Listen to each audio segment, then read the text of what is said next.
একনিষ্ঠ দলীয় কর্মীর প্রয়াণে শোকের ছায়া নেমে এলো সাবরুম মহকুমায়। দীর্ঘদিন ধরে সংগঠনের সঙ্গে যুক্ত থাকা তাপস বলের মৃত্যুতে শোকাহত এলাকা ও দলীয় মহল। জানা যায় মনুঘাট রমেন্দ্রনগর এলাকার বাসিন্দা তাপস বল অসুস্থ অবস্থায় নিজ বাড়িতে শেষ নিঃশ্বাস ত্যাগ করেন। তিনি দীর্ঘদিন ধরে বিজেপি দলের একজন সক্রিয় কর্মী হিসেবে পরিচিত ছিলেন। দলের বিভিন্ন সাংগঠনিক ও সামাজিক কর্মসূচিতে তার উপস্থিতি ছিল উল্লেখযোগ্য।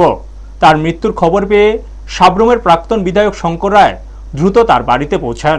সেখানে গিয়ে তিনি শোকস্তব্ধ পরিবারের সদস্যদের সঙ্গে সাক্ষাৎ করে গভীর সমবেদনা জানান এবং প্রয়াতের আত্মার শান্তি কামনা করেন। পাশাপাশি এই কঠিন সময়ে পরিবারের পাশে থাকার আশ্বাস দেন।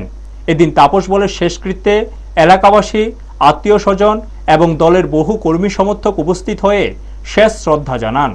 ব্যুরো রিপোর্ট, নিউজ তৎকাল 24।